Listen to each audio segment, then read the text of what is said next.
ओम शांति। ओम शांति बाबा। आज हम अध्ययन करने जा रहे हैं परम पिता परमात्मा के अनमोल मधुर महावाक्यों को, अव्यक्त महावाक्यों को। और चूंकि दिन रविवार का है तो रविवार के दिन हमें बाबा की ये अव्यक्त मुरली सुनने को मिलती है, अध्ययन करने को मिलती है। तो हमें भी पूरा प्रयास करना है कि हम अपने अव्यक्त स्थिति में स्थित होकर इस मुरली का अध्ययन करें। और इसके लिए जो सबसे सहज सरल विधि हमें करनी है वो ये कि प्रतिदिन हमें एक समय निर्धारित करना है, एक स्थान निर्धारित करना है। स्थान का अर्थ में बाबा कहते हैं कि वो घर का कोई भी स्थान हो सकता है, घर के बाहर भी हो सकता है। हालांकि घर में सबसे ज़्यादा अच्छा हो, जैसे छत पर भी बाबा कहते हैं हो सकता है, या कोई कमरा हो, कोई भी ऐसे स्थान जहाँ थोड़ा साफ सुथरा हो, थोड़ा खुशनुमा माहौल का हम अनुभव कर पाएँ। हालांकि माहौल से उम्मीद करना अच्छी बात नहीं है, लेकिन फिर भी थोड़ा सा भी जितना कर सकें वैसे माहौल में आराम से बैठना है, बड़े फुर्सत से बैठना। अपनी दिनचर्या में बड़ा फुर्सत का समय हो, फिर चाहे वो इस ब्रह्मा कुमार का मंथन में एक तो है स्नान के तुरंत बाद का जो हम पूजा में रखते थे भक्ति के समय, और या तो फिर एक होता है सोते समय, जब सारी दुनिया के सारे काम काज करके अब हम अपने बिस्तर पर आ जाते हैं, अब एकदम कोई काम नहीं है, अब हमको सिर्फ सोना है। वो हमारा बिल्कुल निजी समय होता है। और वो निजी समय में हम अभी अज्ञान काल में क्या ज़्यादातर मोबाइल में ही समय लगाते हैं। तो बस उसी मोबाइल में ये ऐप खोलना है जिसमें बाबा के महावाक्य हैं, उसको बड़े फुर्सत से एकदम ऐसा अनुभव होगा कि बाबा और हम आमने सामने बस बिस्तर पर बैठ के जैसे परिवार के किसी सदस्य से बात करते हैं ना, बिल्कुल वैसे ही बातें अनुभव होंगी।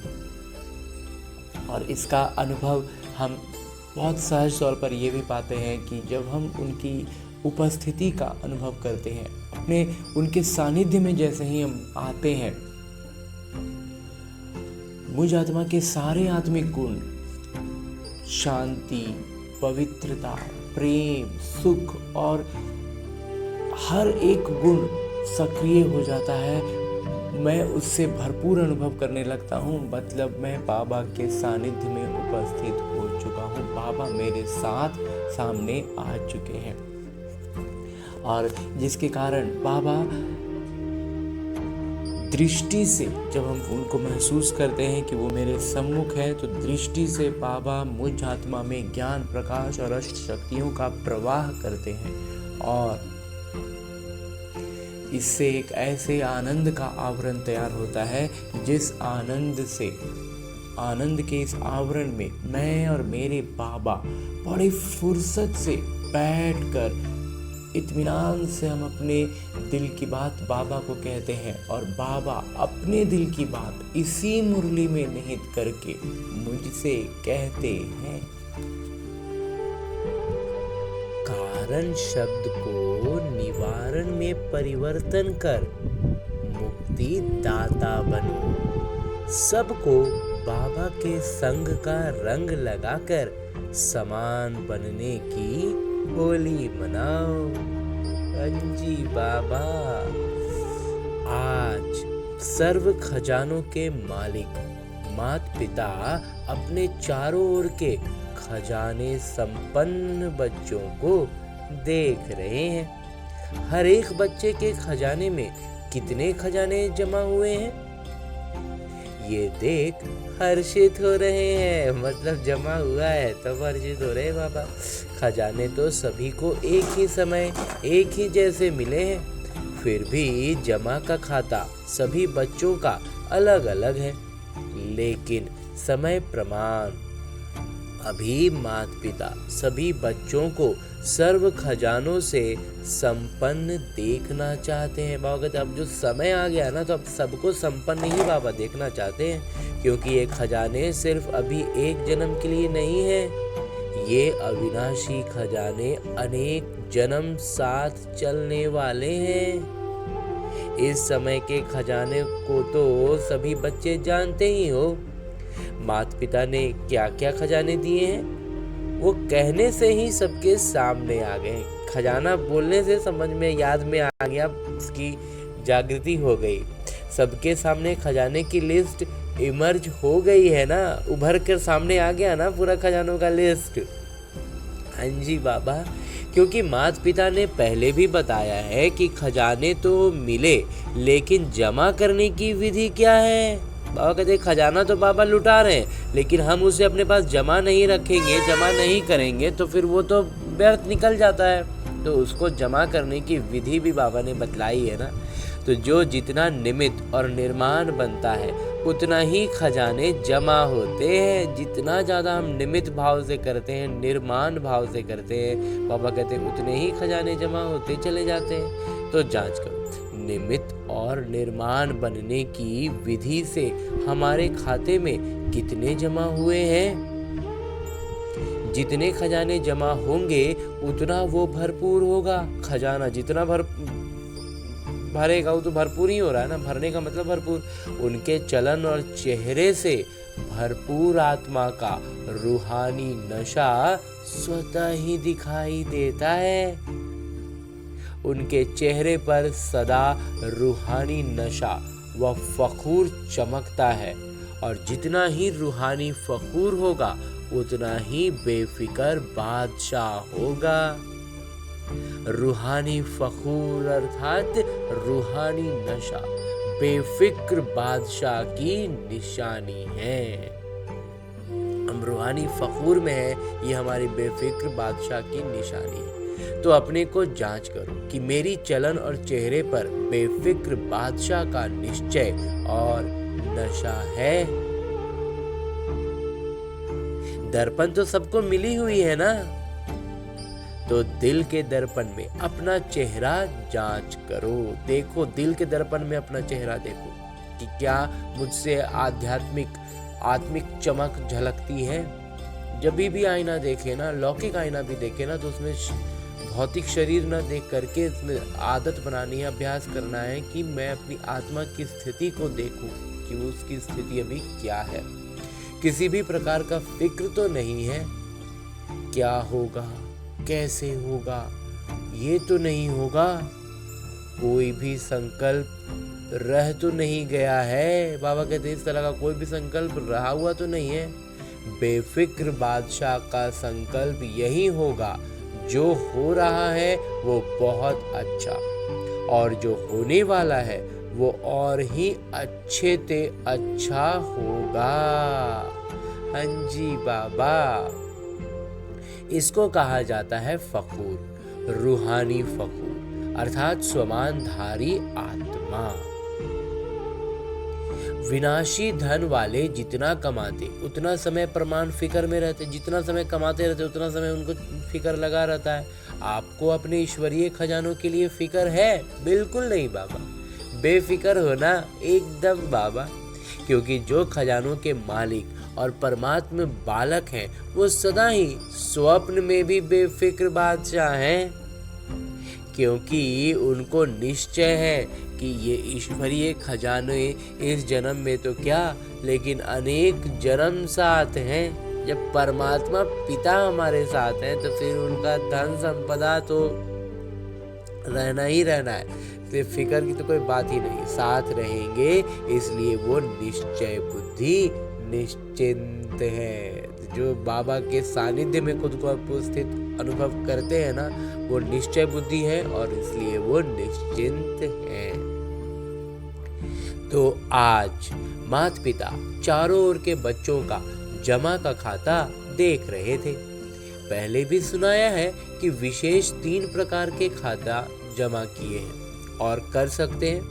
जिन्होंने कर लिए और जिन्होंने नहीं किए वो कर सकते हैं। एक है अपने पुरुषार्थ प्रमाण खजाने जमा करना, पुरुषार्थ करके खजानों को जमा करना, ये एक खाता है। दूसरा खाता है दुआओं का खाता। ऐसा चाल चलन चेहरा व्यवहार है कि दूसरों के प्रति भावना है, श्रद्धा है कि उनसे दुआएं स्वतः आती हैं और वो खाता हमारा बनता है। दुआओं का खाता जमा करने का साधन है सदा संबंध, संपर्क और सेवा में रहते हुए संकल्प, बोल और कर्म में, तीनों में स्वयं भी स्वयं से संतुष्ट और दूसरे भी सर्व और सदा संतुष्ट हो। दुआओं का खाता कैसे होगा? खुद से भी और अन्य से भी हम संतुष्ट रहेंगे, तब हम सभी हमसे और सदा हमसे संतुष्ट रहेंगे। संतुष्टता दुआओं के खाता को बढ़ाती है। और तीसरा खाता है पुण्य का खाता। पुण्य के खाते का साधन है जो भी सेवा करते हैं, चाहे मन से, चाहे वाणी से, चाहे कर्म से, चाहे संबंध में, संपर्क में आते सदा निस्वार्थ और बेहद की वृत्ति, स्वभाव, भाव और भावना से सेवा करना। निस्वार्थ और बेहद की वृत्ति और स्वभाव भाव से कहते हैं भावना से सेवा करना। इससे पुण्य का खाता स्वतः ही जमा हो जाता है। जब हम निस्वार्थ भाव से, जो साधारण भाषा में भी हम कहते थे ना, निस्वार्थ भाव से सेवा करना, उससे पुण्य का खाता तभी जमा होगा जब निस्वार्थ भावना होगी। तो जांच करो। जांच करना आता है ना? आता है। जिसको नहीं आता है वो हाथ उठाओ। जिसको नहीं आता है, कोई नहीं है मना, कोई नहीं है। बाबा कहते हैं, बाबा ने पूछा कि जिसको नहीं आता वो हाथ उठाओ, तो किसी ने हाथ नहीं उठाया। तो बाबा कहते हैं जिसको नहीं आता है मतलब नहीं आने वाला कोई नहीं है। कोई नहीं है मतलब सभी को आता है। तो जांच किया है कि स्व पुरुषार्थ का खाता, दुआओं का खाता, पुण्य का खाता, तीनों कितनी % में जमा हुआ है? बाबा कहते 3 खाता बाबा ने आज बतला दिए। पुरुषार्थ का खाता, दुआओं का खाता, पुण्य का खाता। अब जांच करना है कि तीनों में हमारा कितना कितना % जमा होता है। जांच किया है? जो जांच करते हैं वो हाथ उठाओ। जांच करते हो? पहली लाइन नहीं करती है। पहली लाइन में लगता है किसी ने हाथ नहीं उठाया, तो बाबा कहते हैं पहली लाइन नहीं करती है। चेक नहीं करते, क्या कहते हैं? करते हैं ना, क्योंकि माता पिता ने सुना दिया है, इशारा दे दिया है कि अभी समय की समीपता तीव्र गति से आगे बढ़ रही है। इसलिए अपनी चेकिंग बार बार करनी है, क्योंकि माता पिता हर बच्चे को राजयोगी सो राजा बच्चा देखना चाहते हैं। यही परमात्मा पिता को रूहानी नशा है कि एक एक बच्चा राजा बच्चा है। स्वराज्य अधिकारी सो विश्व राज्य अधिकारी परमात्मा बच्चा है। बाबा ऐसा रूहानी नशा हमें चढ़ा देते हैं, कहते हैं कि ये जो परमात्मा पिता का रूहानी नशा है ना, ये एक एक बच्चा को राजा बच्चा बनाता है और हमें ये अनुभव में दिलाता है कि हम स्वराज्य अधिकारी हैं। और स्वराज्य अधिकारी का अर्थ विश्व राज्य अधिकारी परमात्मा के बच्चे हैं। खजाने तो माता पिता द्वारा मिलते ही रहते हैं। इन खजानों को जमा करने की बहुत सहज विधि है। विधि कहो या चाबी कहो, वो जानते हो ना। जमा करने की चाबी क्या है जानते हो? 3 बिंदियां है ना सभी के पास चाबी। 3 बिंदियां लगाओ और खजाने जमा होते जाएंगे। माताओं को चाबी लगानी आती है ना। माताएं चाबी संभालने में होशियार होती है ना। माताओं को चाबियां संभालने में बहुत अनुभव होता है। तो बाबा कहते हैं 3 चाबी लगाओ, 3 बिंदी वाला। तो सभी माताओं ने ये 3 बिंदियों की चाबी संभाल कर रखी है। लगाई है? बोलो माताएं, चाबी है? जिसके पास है वो हाथ उठाओ। चाबी चोरी तो नहीं हो जाती है? वैसे घर के हर चीज की चाबी माताओं को संभालने बहुत अच्छी आती है। घर की हर जगह की चाबी रखती है माताएं, तो ये चाबी भी सदा साथ में रहती है ना। तो वर्तमान समय माता पिता यही चाहते हैं। अभी समय समीप होने के नाते से माता पिता एक शब्द सभी बच्चों के अंदर से, संकल्प से, बोल से और प्रैक्टिकल कर्म से चेंज करना देखना चाहते हैं। हम सब ये हर तरह से अपने संकल्प, बोल और कर्म सब में बदल दें, ये चीज बाबा हमसे उम्मीद रखते हैं। हिम्मत है? एक शब्द, यही माता पिता हर बच्चे का परिवर्तन कराना चाहते हैं। जो एक ही शब्द बार बार तीव्र पुरुषार्थ से अलबेला पुरुषार्थी बना देता है। और अभी समय अनुसार कौन सा पुरुषार्थ चाहिए? बहुत तीव्र चाहिए बाबा, तीव्र पुरुषार्थ। और सब चाहते भी हैं कि तीव्र पुरुषार्थियों की लाइन में आए, हमारा भी गिनती तीव्र पुरुषार्थियों में हो, लेकिन एक शब्द अलबेला कर देता है। पता है वो शब्द कौन सा है? परिवर्तन के लिए तैयार हो? वो शब्द बताएंगे बाबा। तो उस शब्द का परिवर्तन के लिए तैयार है? तैयार? हाथ उठाओ। तैयार है? हाँ जी बाबा। देखो आपका फोटो टीवी में आ रहा है। तैयार है? अच्छा, मुबारक हो। तैयार इतने अच्छे से सब बच्चे हैं कि बाबा पहले ही मुबारक देते हैं। अच्छा, तीव्र पुरुषार्थ से परिवर्तन करना है या कर लेंगे, देख लेंगे? ऐसा तो नहीं बाबा, ऐसा नहीं है। एक शब्द जान तो गए होंगे। बाबा कहते हैं अपने से तो समझ में आ ही गया होगा कौन सा शब्द बताने वाले हैं बाबा, क्योंकि सब होशियार हैं। एक शब्द वो है कि कारण। शब्द को परिवर्तन कर निवारण शब्द को सामने लाओ। ये कारण हो गया, वो कारण हो गया, ऐसा कारण हो गया, वैसा कारण हो गया। बाबा कहते हैं ये जो कारण रहता है ना, यही हमारे पुरुषार्थ को नीचे लेकर आता है। तो अब इस कारण को बाबा कहते हैं परिवर्तन कर दो निवारण में। और हिम्मत पूछ लिया है बाबा ने, हिम्मत है? तो कारण सामने आने से व कारण सोचने से निवारण नहीं होता है। तो माता पिता सिर्फ बोलने तक नहीं, लेकिन संकल्प तक ये कारण शब्द को निवारण में परिवर्तन करना चाहते हैं। क्योंकि कारण भिन्न भिन्न प्रकार के होते हैं और वो कारण शब्द सोचने में, बोलने में, कर्म में आने में तीव्र पुरुषार्थ के आगे बंधन बन जाता है।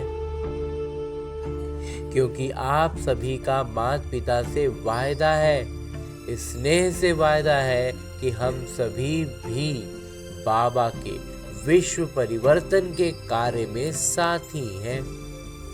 बाबा के साथी हैं। बाबा अकेले नहीं करते हैं, बच्चों को साथ लाते हैं। तो विश्व परिवर्तन के कार्य में आपका क्या कार्य है? सर्व आत्माओं के कारणों को भी निवारण करना। क्योंकि आजकल ज्यादातर दुखी और अशांत होने के कारण अभी मुक्ति चाहते हैं। अगर सर्व आत्माओं का कारण को निवारण करना है, क्योंकि ज्यादातर आत्माएं दुखी हैं, अशांत हैं, और उनका अशांत होने के कारण क्या है? अभी सिर्फ मुक्ति चाहते हैं। दुख, अशांति से, सर्व बंधनों से मुक्ति चाहते हैं। और मुक्तिदाता कौन? बाबा के साथ आप बच्चे भी मुक्तिदाता हैं। आपके जड़ चित्रों से आज तक क्या मांगते हैं? अभी दुख, अशांति बढ़ते देख सभी ज्यादातर आत्माएं आप मुक्तिदाता आत्माओं को याद करती हैं। मन में दुखी होके चिल्लाते हैं, हे मुक्तिदाता मुक्ति दो। क्या आपको आत्माओं के दुख अशांति की पुकार सुनने नहीं आती? लेकिन मुक्तिदाता बन पहले इस कारण शब्द को मुक्त करो, कारण को पहले हटाओ, तो स्वतः ही मुक्ति का आवाज आपके कानों में गूंजेगा। बाबा कह रहे हैं हमने अपने आप को ना कारण से घेर रखा है, ये कारण है वो कारण है, हर चीज के लिए कोई ना कोई कारण को आगे लगा के रखा है, तो हम तक ये आवाज नहीं आ पाती है। क्योंकि अगर हम तक ये आवाज पहुंचती ना तो हम में परिवर्तन आ चुका होता। इसलिए बाबा कह रहे हैं कि इस कारण शब्द को पहले हटाओ, मुक्त करो, तो स्वतः ही मुक्ति की आवाज हमारे कानों में गूंजेगी। पहले अपने अंदर से इस शब्द को मुक्त होंगे, अपने आप से हम पहले इस शब्द से मुक्त होंगे तो दूसरों को भी मुक्त कर सकेंगे। अभी तो दिन प्रतिदिन आपके आगे मुक्ति दाता मुक्ति दो की लाइन लगने वाली है, लेकिन अभी तक अपने पुरुषार्थ में भिन्न भिन्न कारण शब्द के कारण मुक्ति का दरवाजा बंद है। इसलिए आज माता पिता इस शब्द के इसके साथ और भी कमजोर शब्द आते हैं, विशेष है कारण, उसमें और भी कमजोरियां होती हैं, ऐसे वैसे कैसे, ये भी इनके साथी शब्द हैं जो दरवाजे बंद के कारण हैं। ये मुक्ति का द्वार नहीं खुलने के कारण, ये सब ताले हैं, ये सब ताला हटेगा तो मुक्ति का द्वार खुलेगा। तो आज सब होली मनाने आए हो ना, सब भाग भाग करके आए हैं, स्नेह के विमान में चढ़ के आए हैं, बाबा से स्नेह है तो बाबा के साथ होली मनाने पहुंच गए हैं। मुबारक हो, भल पधार गए तो बाबा उतने के लिए भी मुबारक देते हैं, माता पिता मुबारक देते हैं। माता पिता देख रहे हैं कुर्सी पर चलने वाले भी, तबीयत थोड़ी नीचे ऊपर होते भी हिम्मत से पहुंच गए हैं। कोई शारीरिक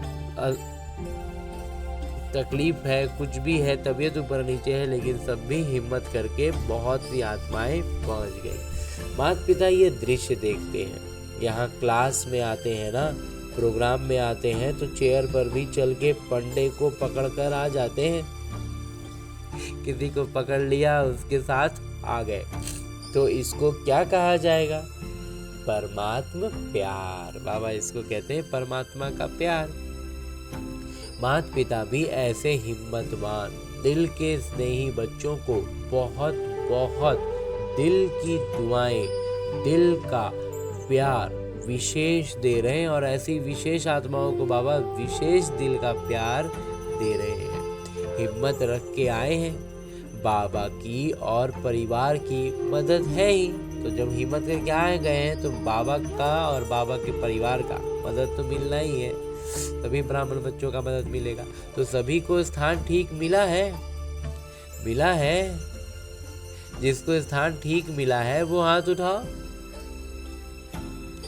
फॉरेनर्स को ठीक मिला है, मेला है मेला, वहां मेले में तो रेत भी चलती रहती है, खाना भी चलता रहता है। उन सब लौकिक मेले में क्या होता है, खुले में पूरा होता है, धूल उड़ रहा है, ये हो रहा है, वहीं खाना भी तरह तरह के व्यंजन बनते रहते हैं ना। बाबा कहते हैं आपको ब्रह्मा भोजन अच्छा मिलता है। बाबा कहते हैं ब्रह्मा भोजन अच्छा मिलता है, अच्छा हाथ हिला रहे, सोने के लिए 3 पैर पृथ्वी मिली, ऐसा मिलन फिर 5000 वर्ष के बाद संगम पर ही होगा, फिर नहीं होगा। तो आज माता पिता को संकल्प है, माता पिता को आज संकल्प है कि सब बच्चों के जमा खाते को देखें। देखा भी है, पहले भी देखेंगे, आगे भी देखेंगे। पहले भी देखा है बाबा ने और आगे भी देखते ही रहेंगे, क्योंकि माता पिता ने ये पहले ही बच्चों को सूचना दे दी है कि जमा के खाते जमा करने का समय अभी संगम युग है। बाबा ने पहले ही बात हमें बतला दी है ना कि संगम युग में ही जमा हो सकता है और कभी जमा नहीं होगा। इस संगम युग पर अब जितना जमा करना चाहो सारे कल्प का खाता अभी जमा कर सकते हो। फिर जमा के खाते की बैंक ही बंद हो जाएगी, फिर क्या करेंगे? इसलिए माता पिता को बच्चों से प्यार है ना, तो माता पिता जानते हैं कि बच्चे अलबेलेपन में कभी भूल जाते हैं। हो जाएगा, देख लेंगे, कर तो रहे हैं, चल तो रहे हैं ना। बड़े मजे से कहते हैं, आप देख नहीं रहे हो, हम कर रहे हैं। हाँ, चल तो रहे हैं और क्या करें। अब हम मतलब इसको बोलते हैं ना, भारी होकर के, बोझिल होकर के। हाँ, चल तो रहे हैं और क्या करें, ये कर लें, वो कर लें। और ये सब बात भी हम मजे से कहते हैं, बाबा हम तो कर रहे हैं, आप देख नहीं रहे। बाबा ही नहीं देख रहे, हम तो कर ही रहे हैं, चल तो रहे हैं और क्या करें। लेकिन चलना और उड़ना कितना फर्क है। चल रहे हो मुबारक है, लेकिन अभी चलने का समय समाप्त हो रहा है। अब चलने का काम नहीं करना है, चलने की गति से काम नहीं होगा। अभी उड़ने का समय है, तभी मंजिल पर पहुंच सकेंगे। साधारण प्रजा में आना भगवान का बच्चा, और साधारण प्रजा शोभता है। और कहते हैं कि कुछ बच्चे कहते थे अरे हम साधारण प्रजा में आ जाएंगे। वह कहते हैं आप भगवान का बच्चा बने हैं ना, भगवान परम पिता परमात्मा को पहचाना है और उसके बाद साधारण प्रजा शोभा देगा। आज होली मनाने आए हो ना, तो होली का अर्थ है बीती सो बीती। तो आज से माता पिता यही चाहते हैं कि बीती सो बीती। कोई भी कारण से अगर कोई भी कमजोरी रही हुई है तो अब घड़ी बीती सो बीती कर अपना चित्र स्मृति में लाओ। अपना ही चित्रकार बन अपना चित्र निकालो। पता है माता पिता अभी भी एक एक बच्चे का कौन सा चित्र सामने देख रहे हैं? पता है कौन सा चित्र देख रहे हैं? अभी आप सभी भी अपना चित्र खींचो। आता है चित्र खींचना? आता है ना? श्रेष्ठ संकल्प की कलम से अपना चित्र अभी अभी सामने लाओ। श्रेष्ठ संकल्पों की कलम से बाबा कहते हैं पहले सभी अभ्यास करो। माइंड ड्रिल, कर्मेंद्रियों की ड्रिल नहीं, मन की ड्रिल करो। मन को अभ्यास कराना है। मन जो गलत स्थान पर होने के कारण इतना छटपटा रहा था ना, उसको सही दिशा देनी है, सही मार्ग देना है। तो वो बहुत अच्छे से, और वो जाने के लिए चूंकि यहाँ पर वो इतना समय तक फंसा रह गया ना कि उसका अभ्यास छूट गया है, वहाँ पहुँच नहीं पा रहा है। तो उसे हमें अभ्यास कराना होगा, तभी वो पहुँच पाएगा। रेडी ड्रिल करने के लिए? रेडी है? बाबा कहते हैं अभ्यास करने के लिए एकदम तैयार है सब कोई? कान हिलाओ। देखो, सबसे श्रेष्ठ तो श्रेष्ठ चित्र होता है ताज, तख्त, तिलकधारी का। तो अपना चित्र सामने लाओ और सब संकल्प किनारे कर रख देखो। बाकी सारा संकल्प को एक थोड़ी देर के लिए एकदम से हटा देना है और अपना ताजधारी, तख्तधारी और तिलकधारी चित्र को सामने लाना है। तो अपना चित्र सामने लाओ और सब संकल्प किनारे कर देखो। आप सभी माता पिता के दिल तख्त नशीन हैं। तो तख्त कौन सा होगा? माता पिता का दिल तख्त। तख्त है ना? ऐसा तख्त तो कहीं भी नहीं मिलेगा। तो पहले ये चित्र निकालो कि मैं विशेष आत्मा, स्वमानधारी आत्मा, माता पिता की पहली रचना, श्रेष्ठ आत्मा, माता पिता के दिल तख्त नशीन हूँ। दिल तख्त नशीन हो गए, साथ में परमात्मा रचना, इस वृक्ष के जड़ में बैठी हुई पूर्वज और पूज्य आत्मा हूँ।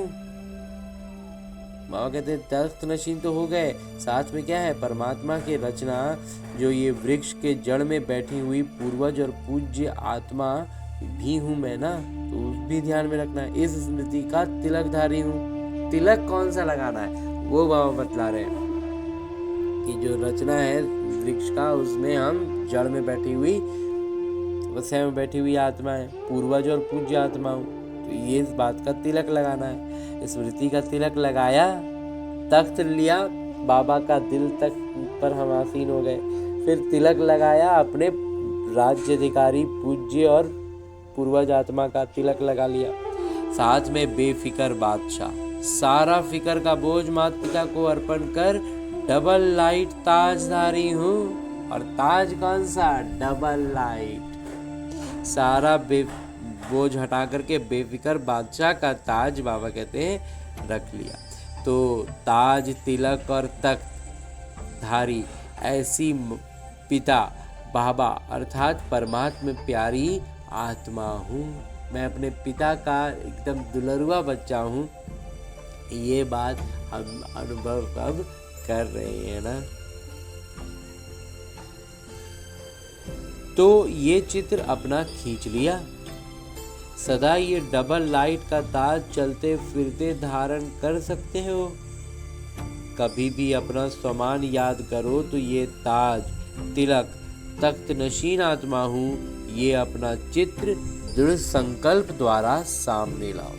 और कहते कभी भी स्वमान याद करने का मतलब क्या है, अपना यही वाला ताज, बेफिकर बादशाह का ताज, पूज्य और पूर्वज आत्मा का तिलक और बाबा का दिल तक नशीन आत्मा हूँ। ये बात को बाबा कहते हैं अपना ये चित्र जो आज बाबा ने हमसे खिंचवाया है, इसको संकल्प द्वारा फिर से सामने लाना है। एक बार जो चित्र बना चुके हैं वो चित्र हम बार बार बना सकते हैं। तो बाबा कहते हैं दृढ़ संकल्प से आएगा। ये बार बार कैसे आएगा, ये अपना चित्र दृढ़ संकल्प द्वारा सामने लाओ। याद है शुरू में आप लोगों का अभ्यास बार बार एक शब्द की स्मृति में रहता था।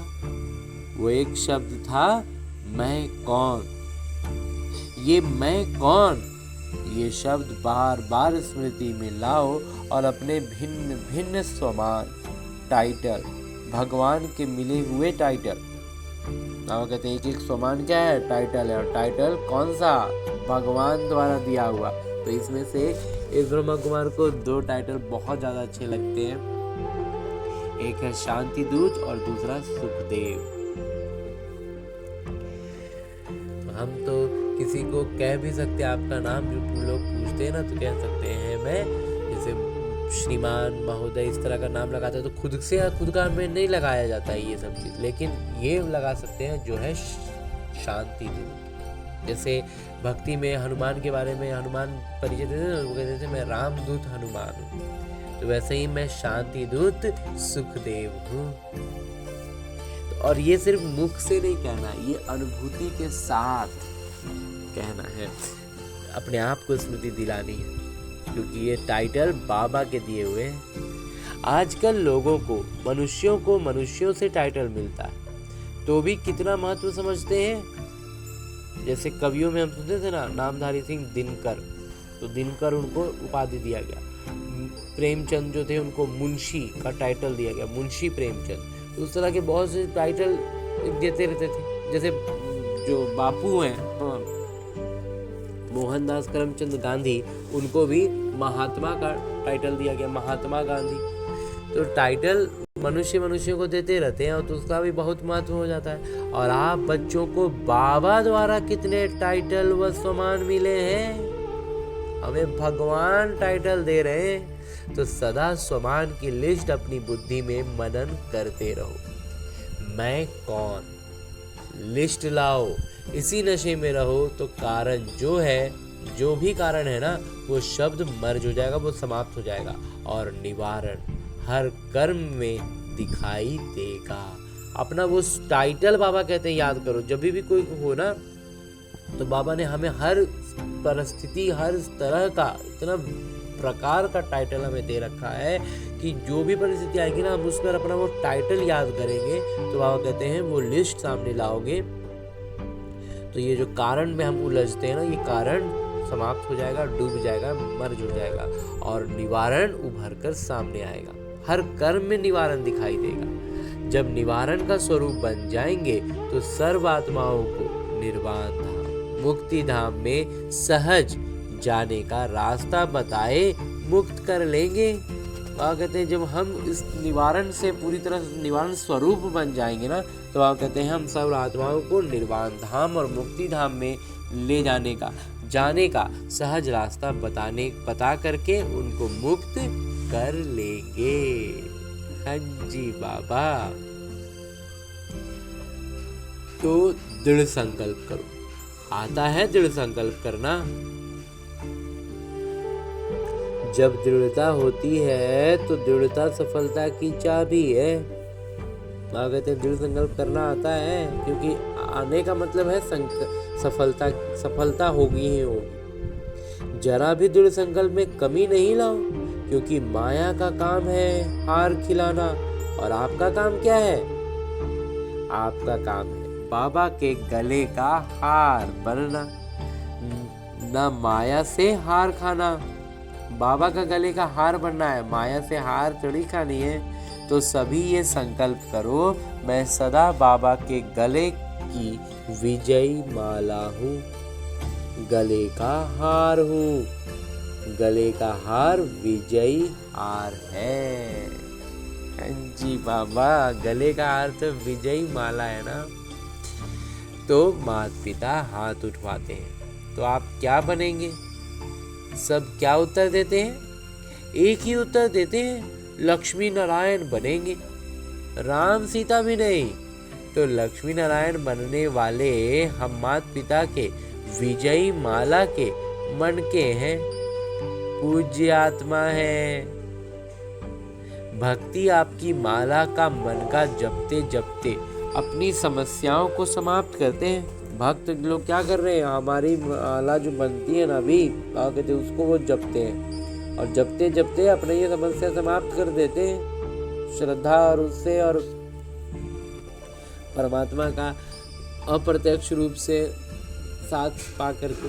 तो ऐसे श्रेष्ठ मन के हो और कहते उसी माला का दाना बने हो। तो आज माता पिता को क्या देंगे? होली की कोई तो गिफ्ट देंगे ना। ये कारण शब्द, ये तो और कारण तो करेंगे तो तोता बन जाएंगे ना। अगर तो नहीं करो, तोता बन जाओगे। इसलिए तो अब हमें नहीं करना है। तो भी नहीं, ऐसे वैसे भी नहीं, कोई भी प्रकार का कारण नहीं, निवारण। अच्छा, माता पिता एक एक बच्चे को समान बनने की, श्रेष्ठ संकल्प करने की पदम पदम गुना मुबारक दे रहे हैं। मुबारक हो, मुबारक हो, मुबारक हो। नशा है ना हमारे जितना पदम पदम, भाग्यवान कौन? इस नशे में रहो। अच्छा,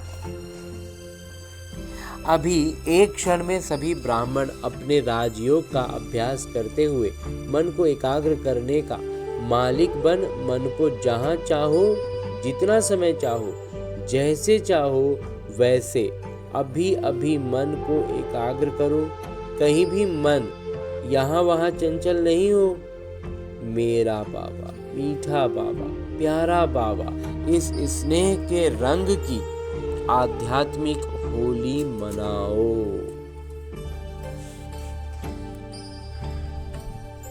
अच्छा,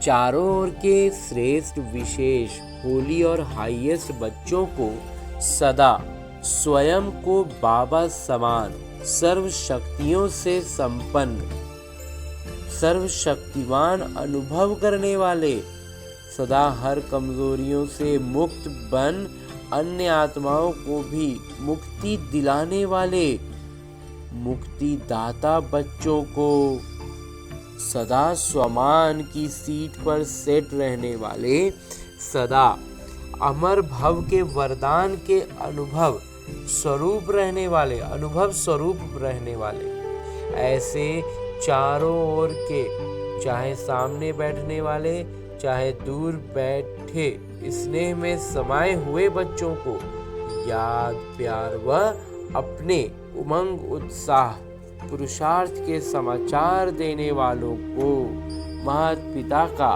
बहुत बहुत दिल का याद प्यार और दिल की पदम पदम गुना याद प्यार स्वीकार हो। और सभी राजयोगी सो राज्याधिकारी बच्चों को नमस्ते। हम रूहानी बच्चों की ओर से रूहानी माता पिता को याद प्यार और प्रणाम।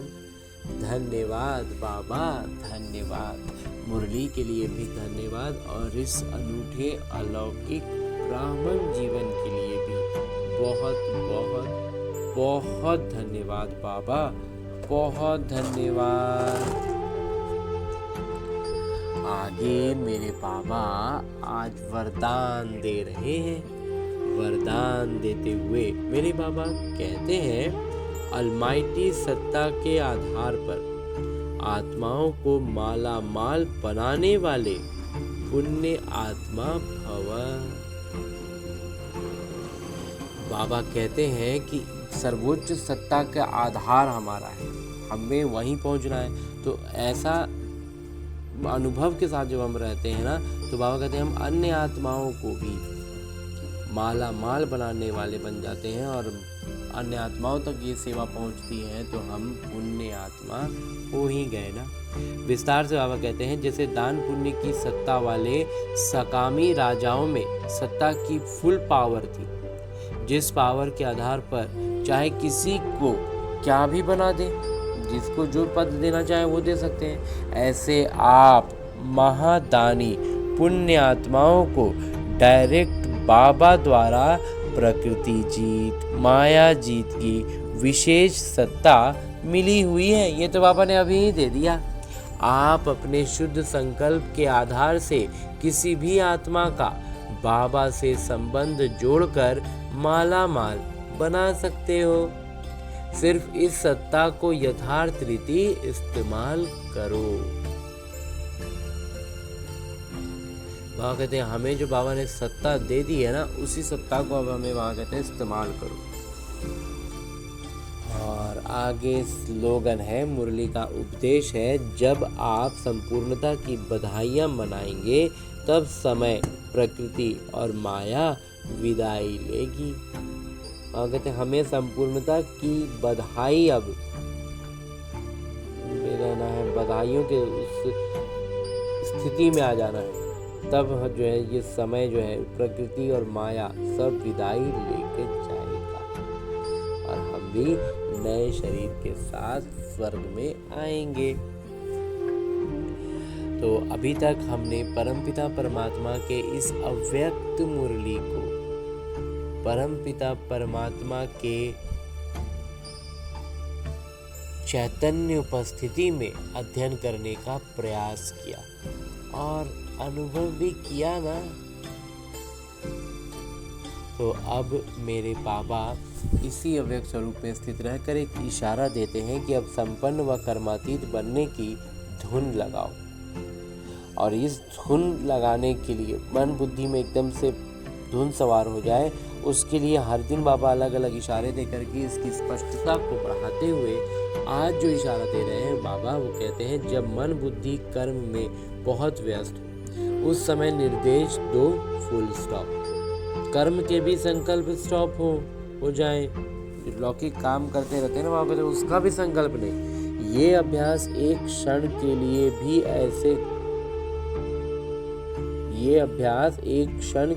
भी करो, लेकिन अभ्यास करते जाओ। अगर एक क्षण के लिए ही करो ना, लेकिन अभ्यास करो क्योंकि अंतिम सर्टिफिकेट एक क्षण के फुल स्टॉप लगाने पर ही मिलना है। और कहते हैं अंतिम सर्टिफिकेट कब मिलना है, जब अंतिम क्षण, एक क्षण में जो हम वो लगा पाएंगे।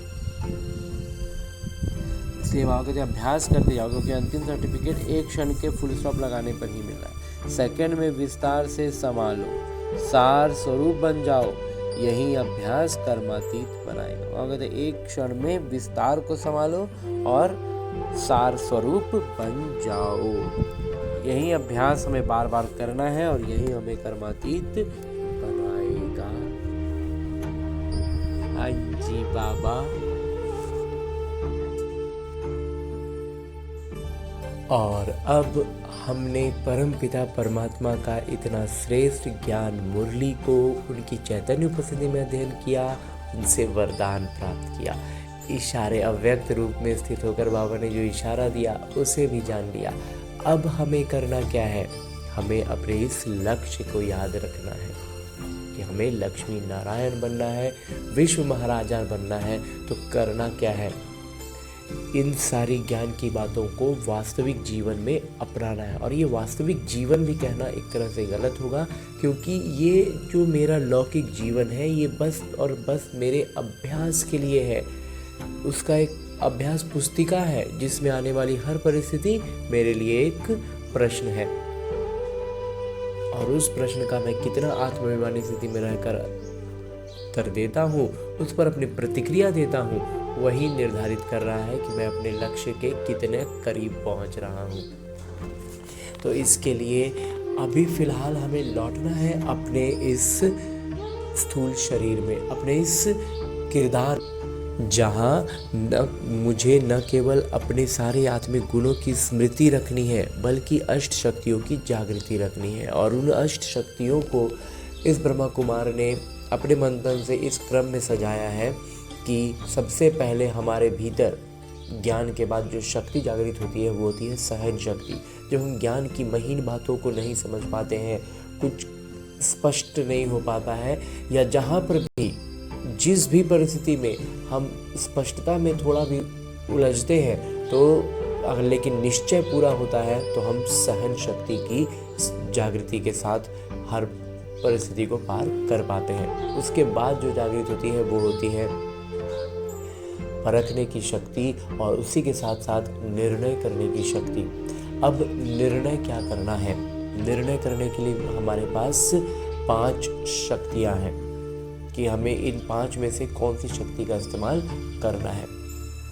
तो इसमें सबसे पहला इस ब्रह्मा कुमार को लगता है कि है समेटने की शक्ति। समेटने की शक्ति का अर्थ है, इस ब्रह्मा कुमार का मंथन रहा है कि सबसे पहले जो आती है वो है समेटने की शक्ति। समेटना क्या है, अपने उन पुराने संस्कारों को जो रावण के प्रभाव में बने हैं। दूसरा है समाने की शक्ति, वही सारी संस्कार जो अन्य आत्माओं में, संबंध संपर्क की आत्माओं में रावण के प्रभाव में पनपे हैं, विकसित हुए हैं और वो उनसे घिरे हुए हैं, तो उनको उस नज़र से हम देख पाएँ, इसके लिए हमें शक्ति जो चाहिए वो है समाने की शक्ति।